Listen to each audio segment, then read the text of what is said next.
What's up, What Steven? what's up, Brendan? Not too much. All right. So this week we are going to talk about youth wrestling and kind of some of the things that are necessary, right? That may not be the most fun. Some things that are really good, I think, in youth wrestling, and then some things that suck for no reason. Yeah, I think like we were texting about like how to do a youth wrestling episode, and it's like you can't remove all of the hard things from wrestling, obviously, but it would be silly to think like youth wrestling is perfect as it is. So we're gonna Oh yeah. kind of like talk about which things fit in which category. Yep, absolutely. All right. You wanted to talk about this first, and this is something I certainly have a lot of opinions on. So I'll tee it up. Yes. So I want to start with like, and when we say youth wrestling, we're talking about like K through 8 wrestling primarily. Yep. So we want to talk about tournament length or tournament wait time. And I think like I honestly am if anything on the extreme side of like that this is usually fine. And I think I think you're definitely not in the exact same place because I get texts from you sometimes like, dude, I've been at this gym or this tournament for this amount of time. Yes. So why don't you talk about kind of like when you think it's a problem, or why it's a problem, and then I'll kind of talk about why I think it's usually fine, maybe not like every case after. But I know you we gotta let you rant a little bit. Yeah. So um, I go to wrestling tournaments all the time, and as long as wrestling is going on at the tournaments in a orderly, concise manner, I'm totally fine, right? However, right, if I go to a tournament and there's a mat and there's no wrestling going on, right, it drives me absolutely nuts. Or if I go to a tournament and we had this happen this year. I have a kid wrestle, 30 minutes later, right, he wrestles again. 30 minutes later, he wrestles again. That's great. I love that. Meanwhile, I have another kid who wrestles. He's the second match of the day. He doesn't wrestle for 9 hours. 9 hours, more than a full workday, until he wrestles again, right? And then they call his name 11 minutes later to wrestle another match, right? That's the stuff that just it makes me want to pull my hair out. I need a tournament to be organized and to be run efficiently. I don't care if the tournament goes from 8 a.m. until 5 p.m., right? Or 6 p.m. As long as my kids are getting matches, it's efficient, right? We're not taking stupid breaks. There's nothing I hate more than, oh, we're going to take a 30-minute break. Like, either hire enough refs and have enough table workers where they can rotate in and out, right? To use the bathroom, to eat, etc., right? Or don't run a tournament because it just absolutely drives me nuts that people do this. I've run tournaments before. I run high school call out tournament. Basically, you just group kids together and they wrestle. It runs for 3 hours. Every kid gets three matches. It's not complicated. I've run dual tournaments before. Right, start at 9:30. We're finishing cleaning up by 3 p.m. Right, that's bleachers, that's mats put up, that's everything. Right, that's sweeping the floor. Um, the stuff's not complicated, but for some reason, for some people, it is very complicated. And I think also it kind of depends on the level of tournament that you're at as well. That's a big thing for me. If you go to a really good tournament and you have really good wrestling and most of your matches are going 6 minutes, or 4.5, depending on the age group, or three, if you're really getting little, um, then that's totally fine, right? It's going to take as long as it's going to take. But, we live here in Florida, or I live here in Florida, and, we have a lot of competition for youth sports. I mean, we have probably, in my area, we have probably top five baseball in the country, right? And we only get beat by like Southern California and then three other spots in Florida. Um, in terms of youth soccer, we're probably number one in the country, at least on the girls' side. On the boys' side, we're again top five. Basketball is huge. Football is obviously huge. Lacrosse is really big in our area. Volleyball is starting to really gain a lot of steam. On the girls' side, it's huge. On the boys' side, it's starting to pick up steam. So we have a lot of competition. And the biggest thing I always hear from parents is, why does this have to take all day? And my response to them is either, well, the tournament's really good, and here's why it's taking so long, or the guy running the tournament is not doing a very good job, right? And I need it to be eliminated that they're not doing a very good job. Totally fine if the competition's good and we're going to take all day. But it drives me absolutely nuts that we are losing out on kids. I don't think we lose people because the tournament takes too long. I think they tell their friends, "Hey, this tournament's, these youth tournaments around here suck. You don't want to spend your entire Sunday at a tournament." And so we don't even get the opportunity to get those people out. Okay, and so here's my stance.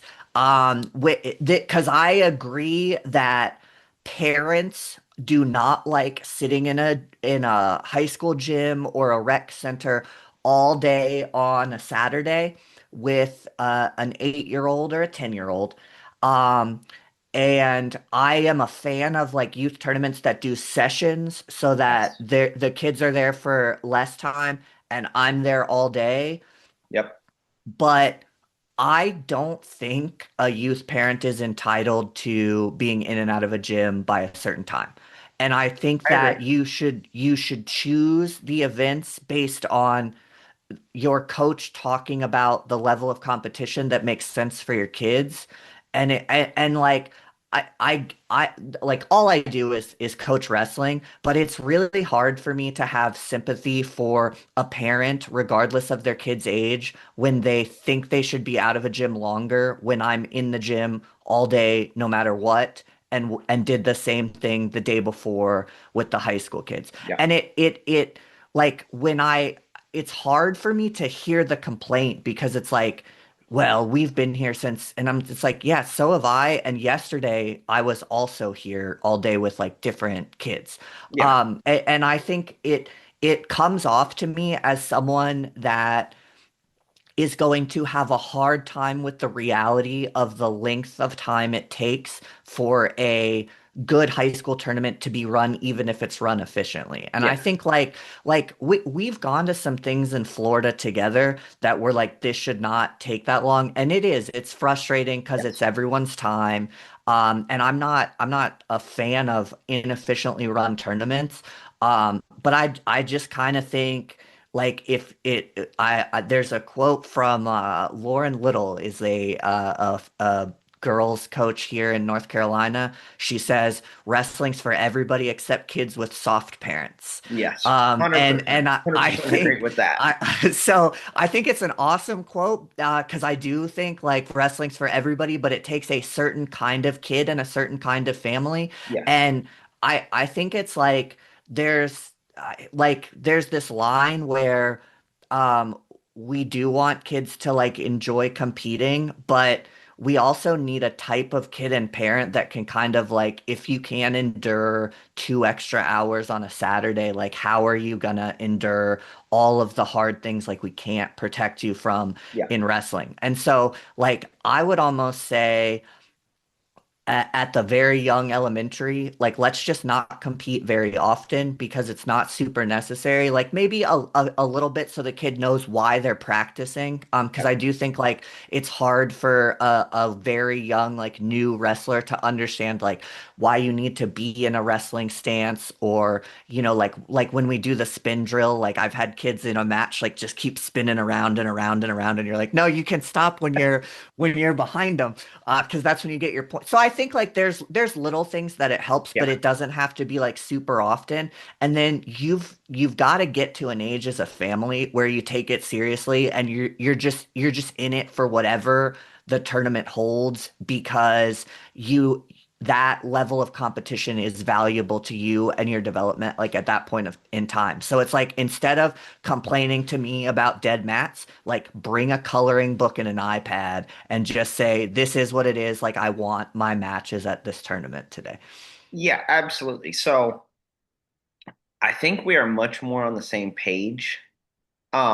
Because, if we go to a tournament and we're there from 8 a.m. to 7 p.m., but you and I are, and the wrestling, it takes what it takes to get like, your kid 5 good matches that day. I'm fine with it, right? I would prefer if your kid didn't wrestle like 3 matches by 10 a.m. and then they're just sitting there waiting until 6:15 and oh now they're going to get their last 2 matches. That's the stuff that really drives me nuts because I just know that it's a needlessly inefficient use of everybody's time. Everybody's time. Um, that being said, I think I actually want to transition right now into like the little group versus like your middle school group because Okay. you hit on something there that I completely agree on. I don't think that, kindergartners, first graders, second graders, third graders really should be wrestling all that often. I think that there should be far more practice time for those age groups compared to competition. And I think a big I part of it is like emotional maturity. And also the fact that many of them play all of the sports. Like that's what I've realized is like parents decide at a very young age, like, oh, my kid's going to play sports or my kid's not going to play sports. And so you see the kids that play sports, they're going to during wrestling season. I'm sure you see this, but like for us, we have kids that their parents tell us before, hey, we are going to get there exactly at this time every day because we have, soccer practice before this, or we have basketball practice, or youth football still going on, or oh, they want to try lacrosse or whatever it may be. And I'm like, okay, sure, like that's totally fine with me, you know. And I just want them to practice and then yes, compete like every once in a while. So they realize, hey, I'm not just going to do a spin drill around this guy. yeah, I actually yeah, need to get but behind him and like try a tight waist ankle or a chop or a spiral. right. But it is And our job as coaches of that little group to make the practices a place those kids want to be. And you yes, know that those kids and those parents are there. It's like they put their kid in everything to like try it. yep, But then it's like when they pick a couple things to commit to, you'd like to think that your wrestling practice atmosphere is part of the decision to stick with yep, wrestling and that you've kind of like not shielded them from the competition, but made it like irrelevant to the decision because they don't need to do it that much at a young age. And then when they get to an age where they need to compete more, hopefully like that parent and that kid are they have that like wrestling stamina where it's like one, they kind of like are committed to getting better, so they want to be there for the level of competition. But it's also like they like wrestling, so they'll like to watch the wrestling that's happening when they're not wrestling. They like their teammates that they've been wrestling with, so they'll like go to the side of the mat and support their teammates. And it's like, those long tournaments are a lot like longer and less tolerable if you're there by yourself and you only wrestle 2 or 3 times. But if you wrestle, say, 4 times and you have teammates that are wrestling 4 times and you're with your friends and you're with your teammates, it's a little easier to sell it and kind of show the community aspect and the team aspect of the sport. Absolutely. And also, I think, I know for us, we are going to hand pick local tournaments that we know are well run, right? Like there's a guy here, I'll give him a shout out, Hunter Hill. He runs an awesome tournament. He splits it by session. You're going to be parents and kids are going to be in that gym for 3 hours max, right? Per session, right? If you have a kid that's in Yeah, 8U and you have a kid that's in 12U, you're going to be there for 6 hours, right? But we are going to all be out of there by 3 p.m. that's And pretty good. that is very good. And he doesn't have a huge gym to work with either. So I'll give him a shout out there. But like for us, that's going to be our first introduction to tournaments for these kids and parents because you are right. Like you have to be a special kind of parent, but I think you kind of have to make those special kind of You parents. you do have to train them a little bit for Yes, sure. Yeah. oh yeah, you definitely have to train them. Like you have to get them used to, hey, this isn't youth soccer, right? Where they're going to play a 45-minute soccer game, right? Eat some orange slices, and then you're going to get in the car and go home. All right, like this requires a little bit more time, a little bit more investment, right? But you're also going to get more out of this than you are, a youth soccer game where your kids may just pick daisies for half the time. All right, so you're going to get more out of this. But, I think that is something that we consciously try to do is, Yeah. and if I know, hey, this guy runs a terrible tournament, right? And it's a Sunday, because all of our youth tournaments are on Sundays. And it's a Sunday, right? And you got to go to work the next day. And this tournament's an hour away from your house. I don't really think it's good for any of us to be up there for until 8 p.m. Yeah, and I do the same thing with elementary where the travel time and kind of knowing the person that runs the tournament factor into how that schedule is because like I actually one of the other things I wanted to talk about is um what you the like the type of schedule you should be wrestling for different kids. And it's like I'm not that super extreme like no competition for little kids or elementary because I've just seen enough kids like kind of not even understand why they're practicing or what they're practicing. But I certainly wouldn't travel past locally no matter how good the kid gets Yeah. until they're at like a different age. And it sounds like you kind of do some similar stuff where I mean, I would say honestly, drive time factors in more to my elementary schedule than almost anything else. Is just how close the tournament is, and then like we try to go to places where we know who's running it or we know the organization that's running it. But Yeah. I mean, if it's right down the road and we're gonna gamble on how it's run, like I mean, I'm okay with that. It's harder to do that if you're asking them to drive past an hour. Yeah, I would say I try to go no more than an hour away. Um, I will say, um, I'll go an hour and a half if I know it's going to be a really well-run tournament. If we're going to be in bang, bang, bang, we're out of there by 2, 3 p.m. Hey, I'm good to go. Let's do it. But yes, the hard sell I think is when, and I see some youth schedules and things like that, and people are driving, 4 hours away and they're getting a hotel the night before and things like that. And then I'm like, for 8U wrestling, I don't really know if that's, going to be a good sell to your parents.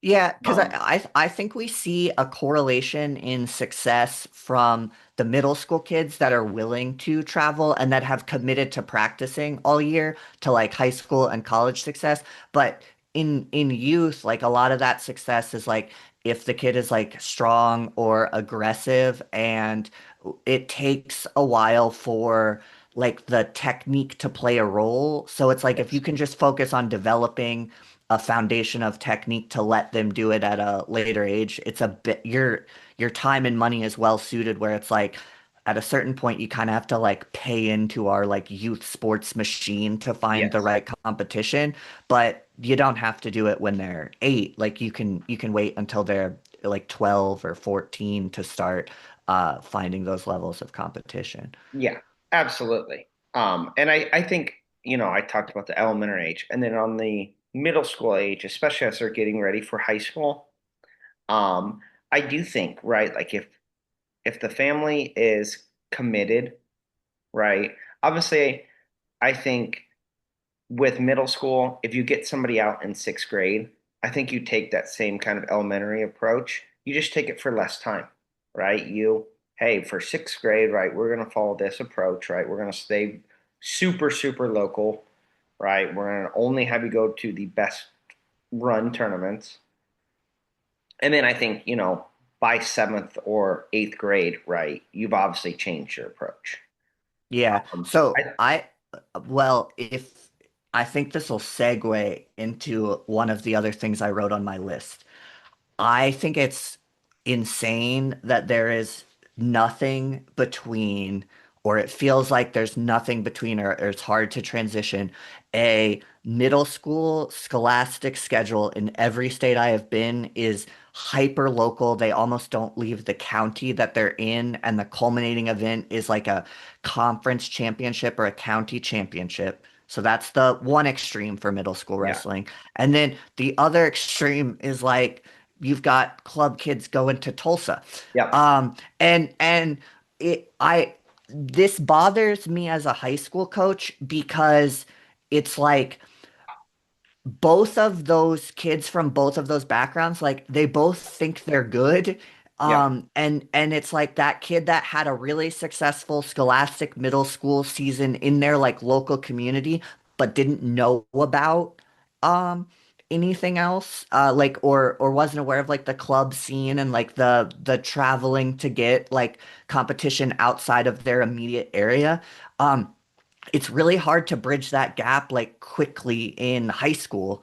And it's like I think they come in with unrealistic expectations of one, how much success they're going to have right away, and two, the level of like commitment. Because you yes, can absolutely be a successful local middle school wrestle for your school wrestler, and just wrestle for 3 months of the year, and it's like good luck doing that in high school and beating anybody. So I think it's like um if I'm sure that's like travel restrictions, or I don't even know how you fix it necessarily, but it's like so I have the a solution. okay, like let's hear And it because I don't know what I want to do. But I know like these kids that are only successful locally in middle school, they tend not to stick with it in high school. yeah, And I also have literally told the club kids on the other side like don't wrestle for your middle school, like it's a waste of your time when you could be or miss the competitions because you need to get to like the stuff that's more important. So it's definitely like a an area I have trouble navigating. yeah. Yeah. So there are two states that do this extremely well. They also happen to be, maybe one of them is the best state, and the other Yeah. one's top five, and that would be Pennsylvania and Illinois. Yeah. And I'm actually going to use Illinois as an example because I know it very well. So in Illinois, you have two major youth associations. One of them is the IKWF, right, which is the USA Wrestling. It's your club base. And then on the other side, you have the IESA, which is your school based. Okay. And so the cool thing about the IESA, well, IKWF is like basically every other state, right? You join a club, they have tournaments, you drive there and you go to them. IESA is your school based. However, right, they have a regional tournament, they have a sectional tournament, and then they have a state tournament. And so With the school with the association? school association. Oh, okay. Yeah. So you find out pretty quickly, right, how good you are or you are not, right? And so they have, What do you, before the regional tournament, they most of them have a conference tournament as well, which is where most middle school wrestling ends, right? right. It's your local area, and then if you go to your regional tournament, which is a little bit bigger of a local area, and then you go to a sectional area, which is essentially like a quarter of your state. And so then if you qualify out, and you have to qualify for each tournament going forward, and by the time you go to the state tournament, right? It's a 16-man bracket, and you know, right, pretty well if you are going to be, or if you are, right, a good wrestler or not at your age and weight. And another What nice thing with that is they take school buses to go, right? They wrestle dual meets, they go to tournaments. To me, it is like the perfect developmental system to make sure, right, that kids, you don't have to spend $18,000 this year to wrestle good competition, No, right? and I agree that that's the better system. I would say like what prevents other states from doing that? Because I've never been in a state that the middle school was allowed to travel to tournaments for the scholastic season, like they're explicitly prohibited from it. They don't wrestle teams outside of the conference. The schedule ends at the conference, and it's like we know that's not good for long-term wrestling development, and then you have to find them club opportunities. So why do you think that like the Illinois and Pennsylvania systems are so different from like because it's not like I've lived in I've coached youth in Virginia, North Carolina, Florida, um, West Virginia. Yeah, So it's that's I mean it's not close to all 50, but it's enough states that have like this common problem that it's like they either don't have middle school wrestling at all or they have this like scholastic middle school wrestling that's so restrictive in schedule and travel and yeah. culminating tournament that you have to find opportunities outside of it.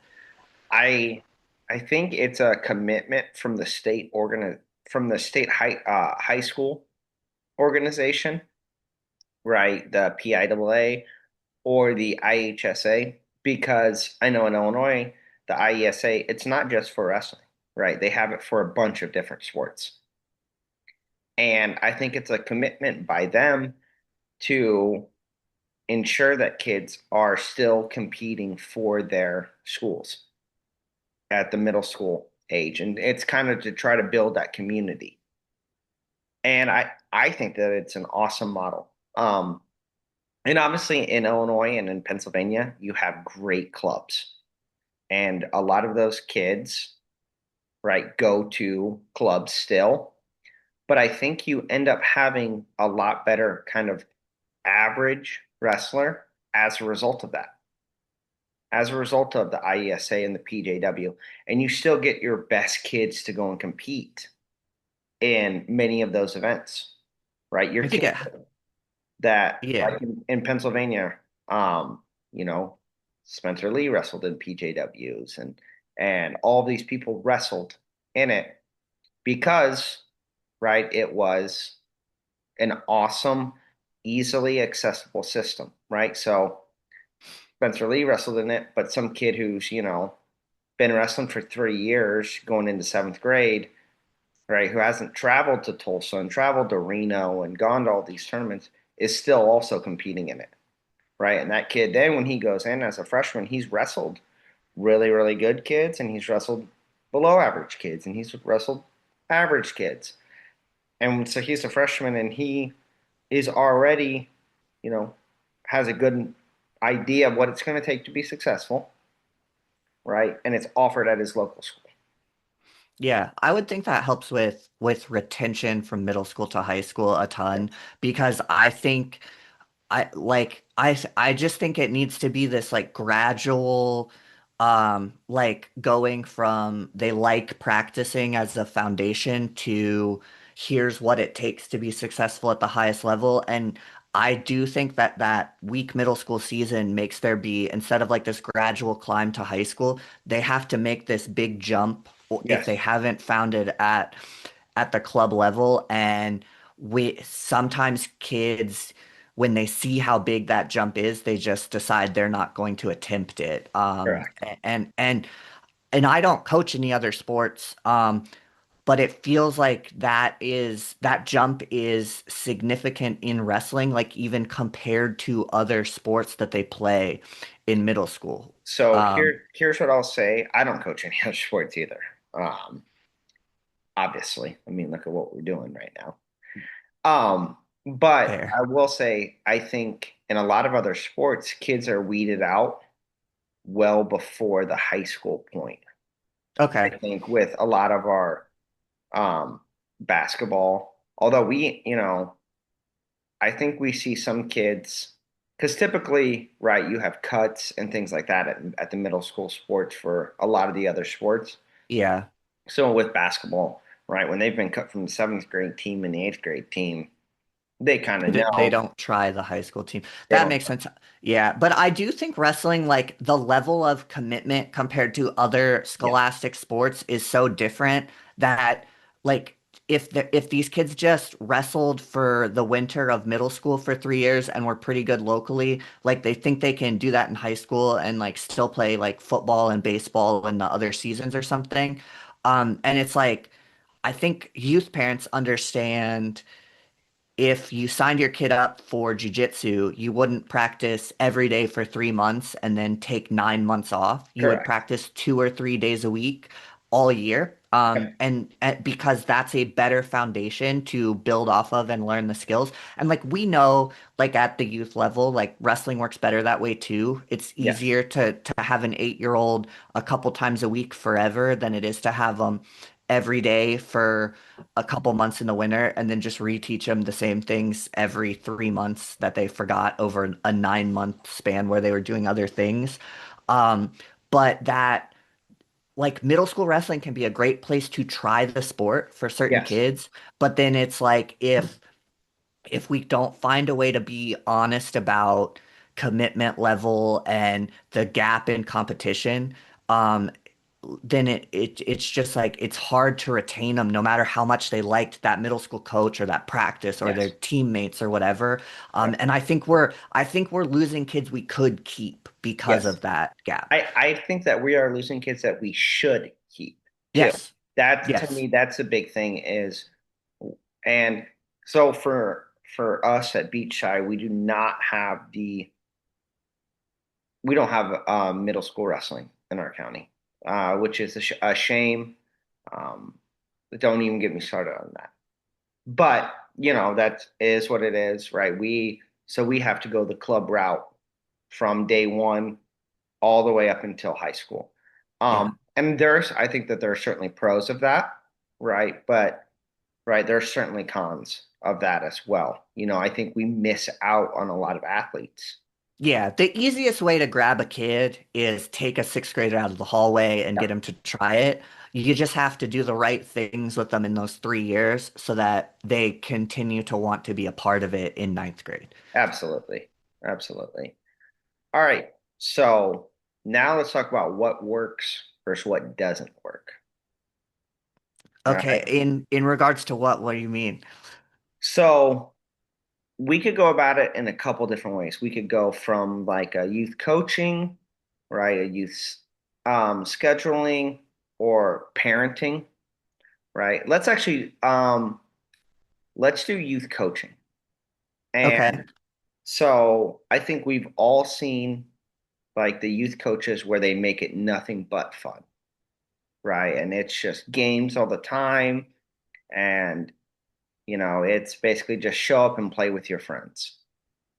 And I think there's aspects of that that do work, but obviously there's the obvious downside of it. And then we've also seen the youth coaches that, I mean, they try to run it um, like a very difficult high school practice, with an 8-year-old. Well, and I think the two extremes would be you play games so much that the kids like the games more than the wrestling part. And Yes. because you're trying to build a love of wrestling, right? Like you're Yeah. trying to build a foundation where you can like going to practice and like wrestling because you're going to have to do it every day for all year for so many years if you want to be good at it. Yep. So that's the extreme you're talking about where it's like fun, fun, fun. And then the other extreme is like, do we really care how good of a shape the 8-year-old is in to wrestle? Like we need them to learn how to wrestle, Yes. right? So the fun part has to be the wrestling itself, Yep. but they have to build a foundation of fundamentals that we can build off of when we're coaching them at like older ages. And so this is one where like when we were talking about the tournament competition, it's like I'd rather have a good foundation of fundamentals and not worry as much about wins and losses so that when we get to the point where wins and losses are more important, we have a foundation to grow. Yes. Because it's like the best 8-year-old is just the stronger, meaner kid a lot of times. Yep. And it's like Or a I great athlete, or just right and that and kid we that's great at every sport. yeah and We've we seen it, and we're like, yeah. hopefully we get this kid to stick it out because he's going to be great at wrestling. But he'll need to Build spend the those skills. time developing the technique and the skills to be able to do that for sure. So I think the best youth coaches are they're trying to make sure the kids fall in love with wrestling, but not fall in love with being at practice in a space, but the wrestling itself. I think like I actually think you're the one that told me it's like every kid you coach is going to have like a love of the fundamentals and the basics because you coach it at such a high like energy and passion and you're excited about it and like kids can feel it Yeah. and it's like that's Passion what we breeds want. passion. Right. And Passion breeds passion. that's Yep. what we want, right? Like it's I tell youth kids all the time when they're like, "Well, can we play a game?" And I'm like, "We're doing the fun part right now. Like this is the wrestling. Like you can play a game when that other coach runs practice, I guess, dude, but to me, like this is my favorite part. We're just Yeah. going to do this the whole time. Like we're going to wrestle the whole time because that's the most fun part of practice." You know what I try to do is I treat live wrestling as the fun part of practice, right? To Okay. me, that's like and like if the kids like mess around or they're not serious or whatever, like we'll just do less live wrestling that day. And like I try to brainwash them into thinking like live wrestling is like the ultimate fun thing to do. Yeah. And yeah, I mean I think they like that. So um, but also like I know that at 9 years old, when it's your second year of wrestling, you don't need to do nothing but live wrestling, right? And I've certainly seen kids clubs that are like that where because we know live wrestling is probably the quickest way to get kids good at wrestling. Um, Especially if they have like the very fundamentals down. Once they know enough that it looks like wrestling, Yeah. I think then that's fair. But yeah, there's also this base level of wrestling knowledge Yeah. needed for live wrestling to be beneficial. Yes.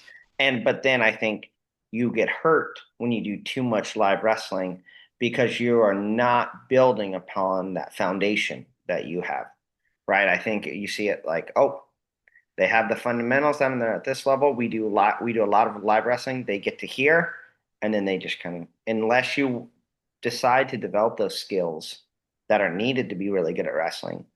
And so I think I see youth clubs that frequently have that issue. Um, but I think that, like, I mean, obviously, live wrestling is really important, but I think that, like, someone like Ben Askren, right? I've looked a lot into what he does with his ninjas, right? Kind of your little kids, right? Where it is more games, right? They're still your skill building, right? They have, the practice is like 45 minutes, and 30 minutes of that is skill building and 15 minutes of that's games. And then you go up to the next age group and the practice gets 15 minutes longer, right? And the games stay 15 minutes, but now it's 45 minutes of skill building. And then you keep going up and up. And they really do have a great system that they've designed. in order to get kids kind of a love of wrestling and that really solid skill foundation needed to continue to improve. Yeah, I think this is a good place to transition to what works and what doesn't for like technique itself. Because Oh, I think this is one where like like the little kids, it's like you have to make it fun to repeat like a couple basic motions all the time. yeah, And I think I think the way Askren does it is the littles, some of the movements are focused on building athleticism in wrestling specific ways, like hip awareness and like wrestling specific, almost like gymnasticsy yeah, athleticism that will help as they continue to learn technique and fundamentals. But it's like I think you also have to, so you need that foundation when they're little. I do think like the Askren Wrestling Academy does it is a good like example to point to of how that's done well. But then it's also like you need kids to, as they get older, to be able to like focus on and fine tune little details of yeah, things that will never stop working, right? So I think we've probably all had like a sixth grader tell us they already know a go behind or something. yeah. And it's like, I don't think Luke Lillidahl tells Kale he already knows a go behind. Like Exactly. I think they work on it every day, and they focus on details. And it's like if we look at that nice pie chart that comes out at NCAA's every year, um, there are things that wrestlers learn when they are 6 years old or 8 years old, like single leg, go behind, that all that continue to work at the highest level, and you have to like wrestle through the position and get more detailed in the finish and get more detailed in like the little things and like the reactions and wrestling through different reactions from your opponent. Um, but it's like it's this skill, and then there's also like I think there are youth clubs that just show like they just show moves, right? And it's Yes. like, okay, you already know this move, so now let's do that. And I think that gives you a lot of flashy moves that will stop working after at a certain point against a certain level kid. And I always use I joke that I need to make a Levi Haynes highlight YouTube channel so that kids will think down block go behinds and outside steps are cool because Yeah, they'll go out and wrestle and try to like make all these highlights and hit all these like cool things yeah, when they're wrestling somebody that they have a little more experience than, and you're like, I honestly don't even know if Levi knows other moves besides outside step to both sides that he can finish as like a high crotch or a single and go behind. yeah, And I would argue that whether he does or not, he doesn't need more tools to win like a world title. yeah, And so like we do know as like people that are like in wrestling that it is this like hyper focus on details of a few fundamental skills and moves that never stop working.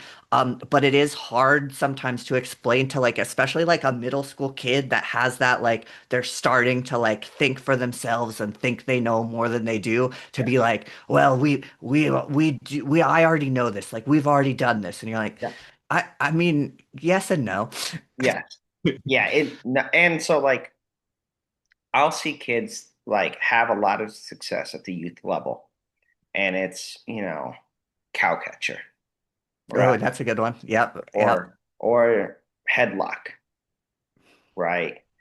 And those are so prevalent in youth wrestling that I think you have to show them, right?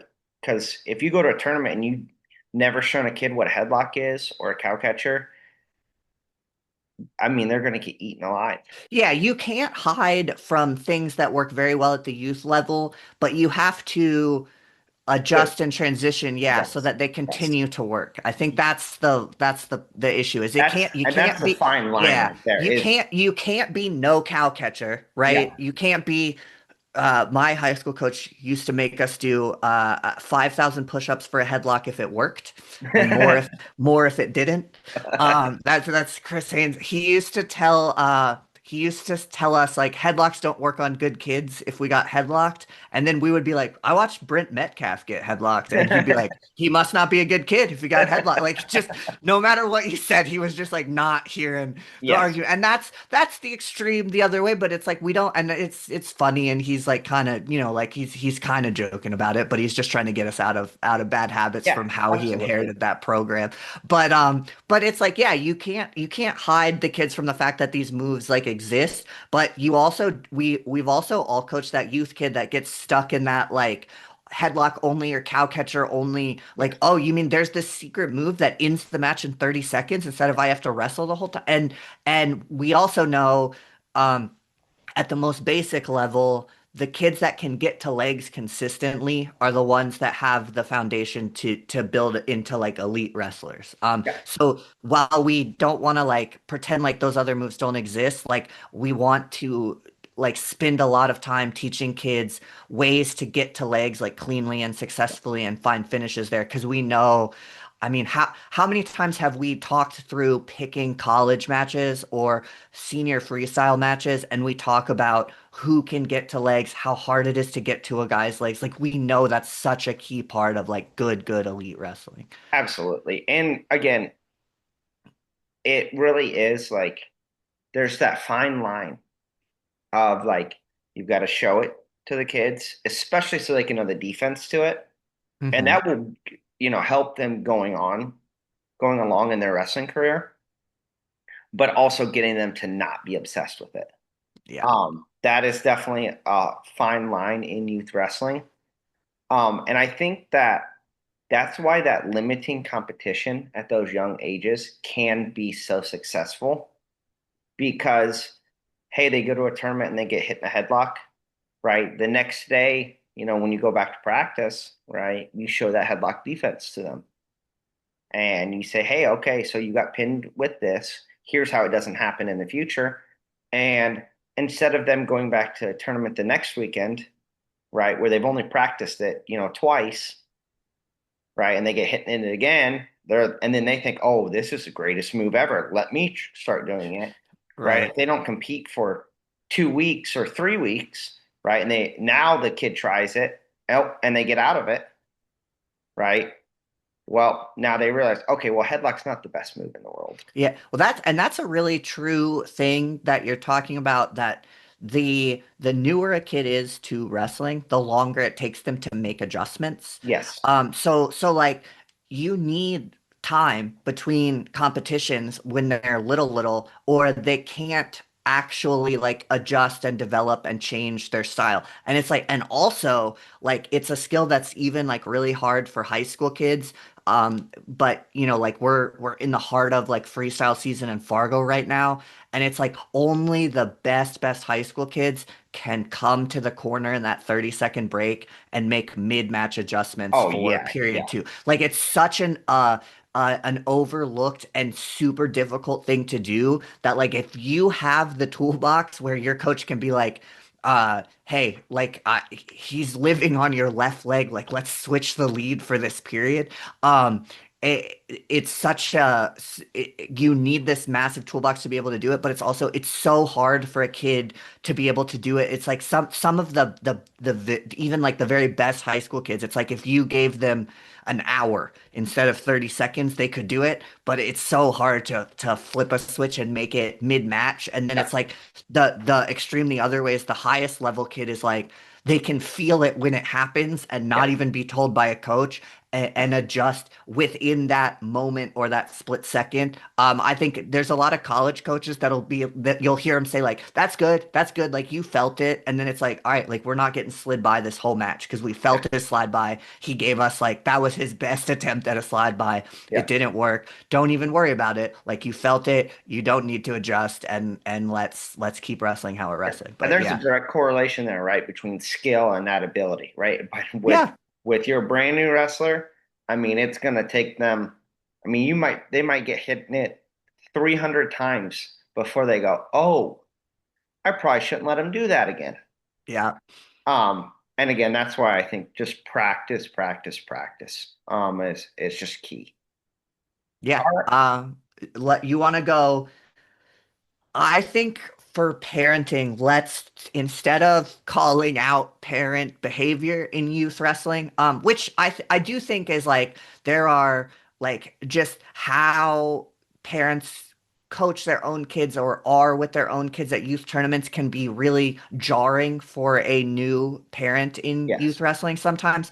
Um, I think a good way to do this is like let's talk about what a like a good youth parent or like an ideal youth parent looks like because it's not no involvement and it's Oh, also not no, no. stepping in front of you in the corner and yelling louder than you. Yes. And like very obviously like we know that, but I think that's a good way to talk about parenting is like kind of what does like an ideal youth parent or a good youth parent look like to you? So for me, a good youth parent looks the exact same as a good high school parent, and that is they make sure their kids are at everything, right? Before they make any, major wrestling decision, it's consulted with me or I make the decision, right? They are they teach their kid to be respectful, to listen, right? To have a good attitude. Um, and they don't cause drama in your club or anything like that. And they always are like the first people to pay. And I know that sounds crazy, but we've all coached those people. And I know we're not calling out parent behavior, but this drives me absolutely nuts. These people like, oh, hey, we're gonna take a van of kids to X, Y, and Z, and they never pay, and you've got to go track them down, right? And that typically that person bleeds into other aspects. Yeah. And it just really drives me nuts when people do Yeah, things like that. I was gonna say, I think you can kind of sum it up into a good youth parent is willing to do what it takes to maximize the opportunities for their kid, but the Yep, kid is the one that wants the opportunities. yep, So you're not forcing your kid to do more than they want. You're listening to what their goals are, and then yep, being honest about what it takes to get to those goals and doing everything you can to get them there. And then it's like trust and buy-in with yes, the club, the coach, where um you you there are so many things that a parent has to do to maximize the opportunities, not the coach. And yep, that's like I can't go home and cook your kid the right dinner, right? Like they're gonna like nutrition is on you, like getting to practice is on you.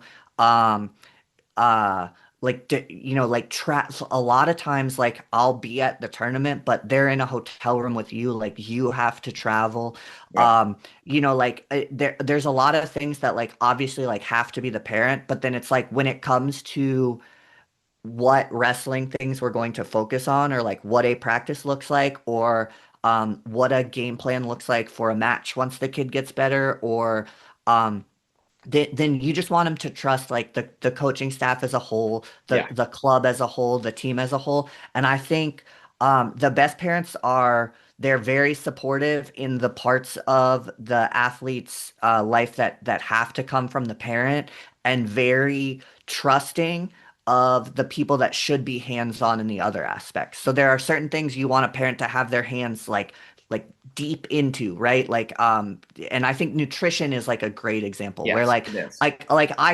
can talk about it at practice until I'm blue in the face, but I'm not going home and deciding what these kids like eat at any level, right? Like that's coming from a Like when you parent. leave practice, right? You shouldn't go to Taco Bell and get your kid like three spicy potato tacos, right, with 12 This fire this sauces. this Okay. feels like a targeted attack on my lifestyle and not parenting advice.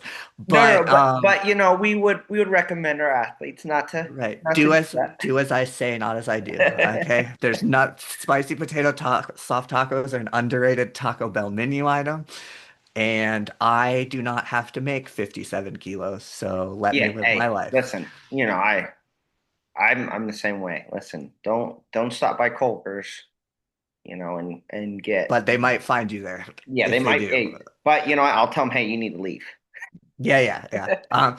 No, but it is like there's things No, that it you want really is. parents to be super hands-on in, and nutrition is a good like simple example. And then there's things that you want them to be hands off, not that it's not being done, but that they trust the people whose responsibility it is to Yeah, do it. And so that would be like just like the day-to-day operations of practice would be an example of that, where it's like you should trust the staff that's in there to give your kid the attention they need to pick the points of emphasis that your kid needs.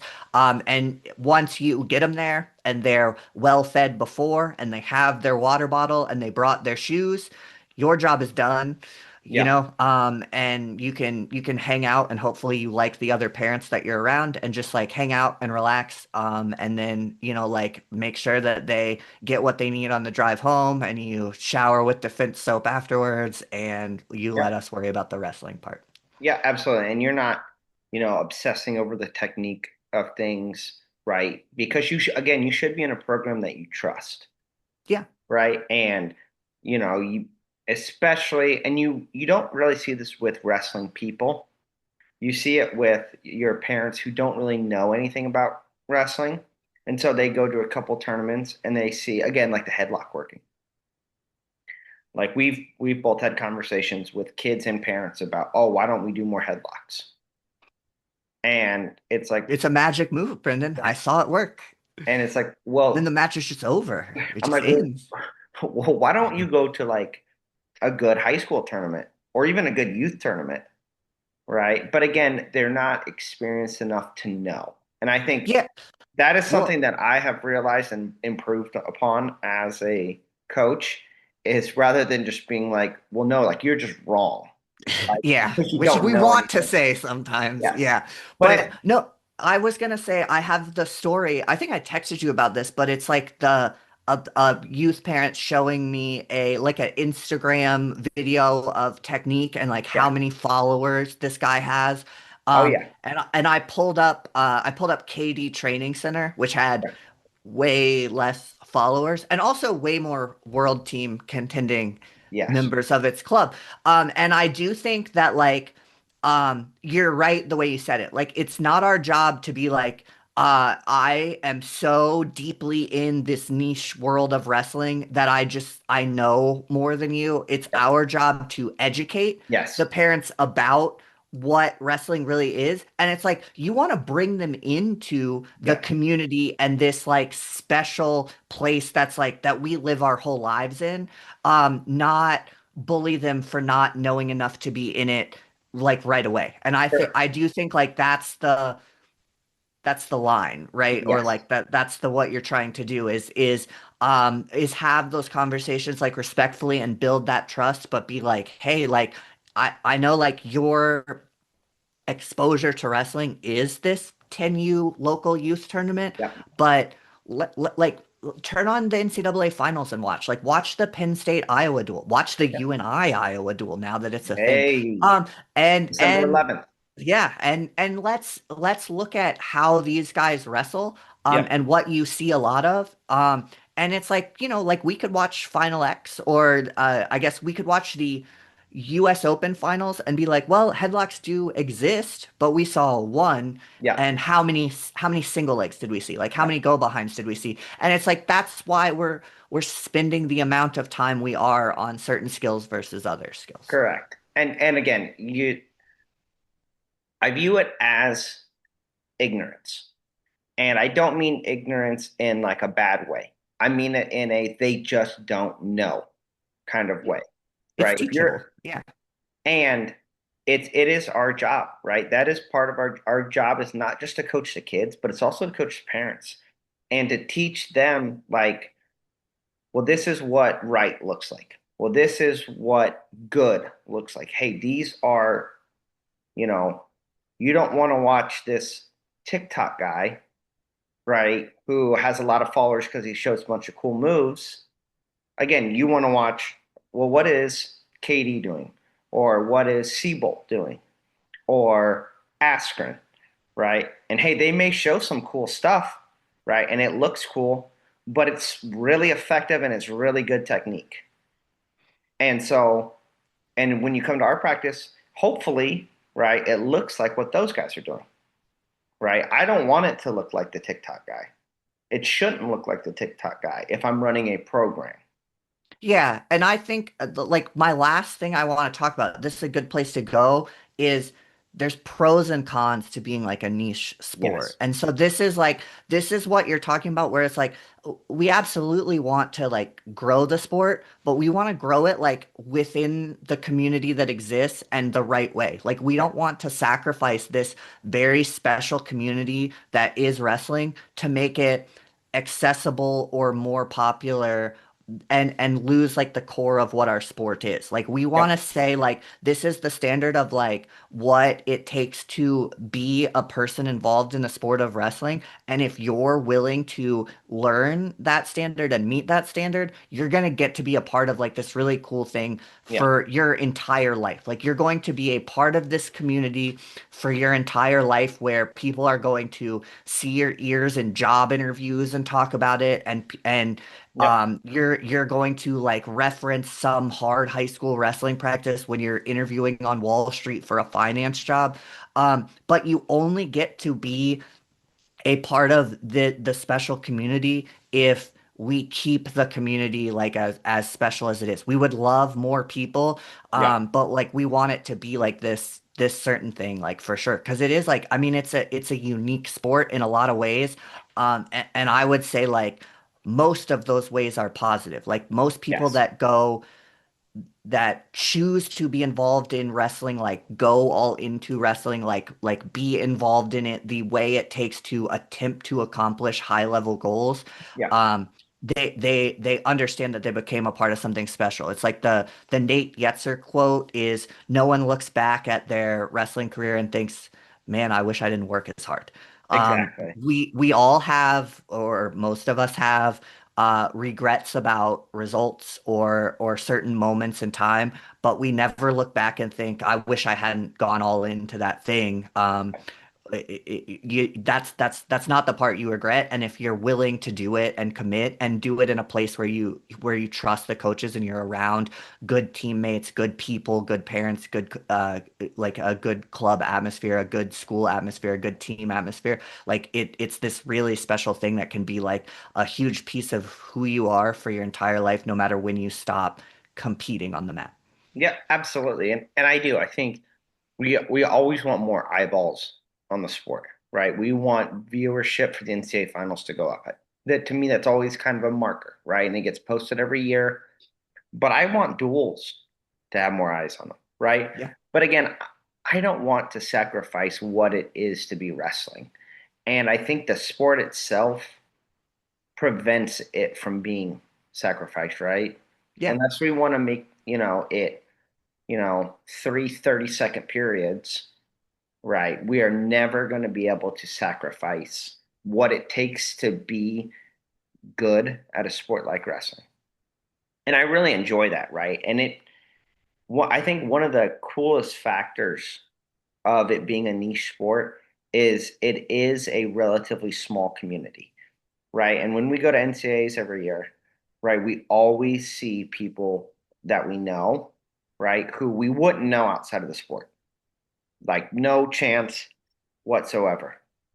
Um, and to me, that is just like such a cool thing. Is when you go, you see the same people every year, right? And it's this close knit community. Whereas, you go to a college football playoff game, and essentially it's just like whoever the richest like football fans are, right? And it's, $20,000 for a ticket there. Meanwhile, like millions of other people who can't afford that just have to sit at home and watch it on TV, right? Which to me, that's something about wrestling that I really enjoy is that wrestling is for everybody, right? As long as they don't have soft parents. Yeah, no, and it's I think it's like the trade-off of popularity to be a niche sport is like yeah, like your kid's not gonna get a multi-million dollar NIL contract and then a multi-million dollar pro contract if they're in the top 1%, but think about what our average athlete gets out of participating in the Yes. sport. And I do think like that's where it's really special is um if you're just looking for something to get your kid involved in from youth to high school, and then they're gonna go like have a job and be a regular person, Yep. and that they can gain a lot of mental toughness, determination, work ethic, life skills in the sport of wrestling in a unique way compared to other sports. And I think that's why, like when we talked about doing this episode, we wanted to say like things that need to suck and things that needlessly suck is Yep. you don't get all those skills and lessons if you don't do some of the non-negotiable things in our sport that are hard. And Absolutely. that's such a valuable thing. Like making your kid do hard things and enjoy doing hard things is such a valuable life skill. And I know we're wrapping this episode up, but I'll say like I think one huge positive of Bo Bassett being so popular, right, is he's not popular like being flashy or anything like that. I mean, it's the posting the 5 a.m. workouts, right? It's his wrestling style. It's just going forward, going forward. And does he hit a bunch of flashy moves when he's wrestling? No, right? His best thing is a snap down, go behind, right? Or down block, go behind, right? Or he'll hit a fireman's, or he'll shoot a high crotch, or shoot a single leg, right? Very basic things, right? That he probably learned, right, when he was 5 years old, and he's still doing them now, and he's still doing them at the highest level, right? And my kids, I know, watch him, right? Yeah. We really look at that a lot as a program, and it's like, well, why is he successful? Well, he does the basics very well, and he works really freaking hard, and Yeah, and that's he's made the grind cool in its yes, in his unique way, and that's what we want is like if it's going to be a way that builds like wrestling popularity, like let's not make certain parts of the sport popular and hide the process and what it takes. yes, And I think that's why Bo Bassett is so unique of a case is he has this huge like younger audience, but we look at it and we're like, man, I like this kid that loves Bo Bassett. I wish they'd get up at 5 a.m. and lift, right? yeah, I wish they'd exactly. come to, So like we see those process things that he does and is very transparent about that got him to this high level that he's at, and we're like, yeah, I mean, like make that cool. Like don't lie about what it takes. Show people what it takes and what you're willing to do. Yep, And if we have more people that are willing to do those things, our sport's better for it. yep, absolutely. All right, Steven. All right, Brendan, ankle bands off, headgear off, but don't throw it. That's a team point, and we'll see you next week.